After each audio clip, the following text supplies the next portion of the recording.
Hey guys, how's it going? This is Billy Eat World, and today we're taking a look at the M249 light machine gun. Now, just before we start, I want to point out that the M249 has pretty much the same stats as the MG4, which I've already taken a look at in a previous video. I'm not exactly sure why DICE decided to make these guns so similar. To me, it doesn't really make much sense. One thing that does make the M249 different from the MG4 though, is the fact that it's unlocked at the end of the single player campaign.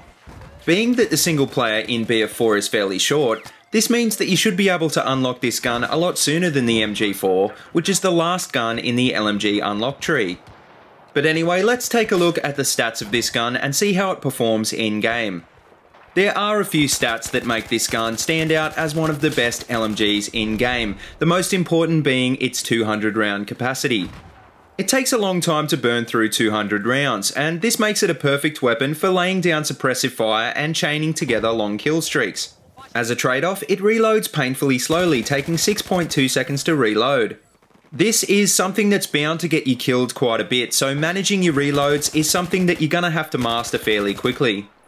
Another nice feature of the M249 is that it fires at 800 RPM, which is tied with the MG4 for the highest in the class. This gun isn't going to outshoot weapons in close range like the FAMAS or the MTAR, but it will hold its own against most weapons in game. Unlike many of the LMGs though, this weapon deals a lot less damage, dealing 25 damage out to 8 meters, which drops off to its minimum damage of 18 at 65 meters. This is almost an assault rifle damage model, but unlike an assault rifle, it's not as accurate in any category. Its moving ADS and hipfire spread are probably the worst though, so this is definitely not a gun that you want to run and gun with.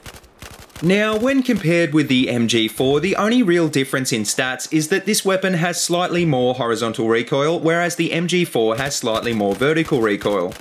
A lot of people say that it's a lot harder to deal with horizontal recoil, but to be honest, I don't think there's really a huge difference in the recoil patterns of these guns. Even without attachments, they're still both pretty controllable. But anyway, speaking of attachments, what would I recommend for the M249? Well, the first thing to remember here is that none of the LMGs are particularly accurate weapons. What this means is that the higher powered optics and the magnifier are going to be less useful. Any one-time sight should do just fine. On the other hand, they're also not particularly portable weapons, and they're not so powerful in close quarters either, so in my opinion the Ergo Grip is probably not the best choice. LMGs are all best used to stop and pop, so there's two ways of thinking when it comes to this playstyle. The first is to use the angled grip, which will reduce first shot recoil and therefore make your weapon easier to control. The second is to use the stubby grip, which will reduce your spread increase per shot and allow you to fire longer bursts. Personally, I like to use attachments that'll fix what I can't change, which is why I run nearly all of my guns with a stubby grip. It is possible to compensate for the vertical recoil, but you can't manually fix the accuracy, so at least for the way I play, the stubby grip works just fine. In the game that you can see in this video, I was also running with the compensator, which definitely makes the gun easier to control, but I don't think it's completely necessary. I also had some success in previous games running with the suppressor, which will turn this gun into a beast of a flanking weapon. I didn't try this gun out with a heavy barrel or the flash hider, but I can see how improving your accuracy and reducing that substantial muzzle flash could come in handy. But anyway, to wrap up this review, is this gun worth using and is it better than the MG4? Well, it's not really better than the MG4, it's pretty much the same. That being said though, it's better than almost all of the other LMGs, and if I was gonna run support and I wasn't using a carbine, I'd probably pick one of these two guns.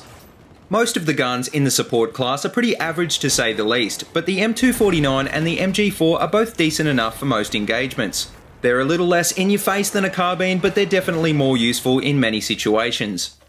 I tend to have a lot of success with the LMGs on maps where you can predict the enemy's movements, which makes them a great choice for rush games. So if you haven't already unlocked the M249 yet, then go finish the campaign and try it out on some rush maps and see what you think. You never know, it may just end up being one of your go-to LMGs as well. But anyway guys, that's it, and as always, if you like what you see, please remember to like, comment and subscribe. And if you haven't already, please check out all my other Battlefield 4 videos. I've got them all linked in a playlist in the description below. And if you have any other suggestions for weapons or loadouts that you'd like to see in future episodes on this channel, then feel free to let me know in the comments of this video or send me a tweet on Twitter @BillyEatWorld. But anyway, until next time guys, see you later and have a good one.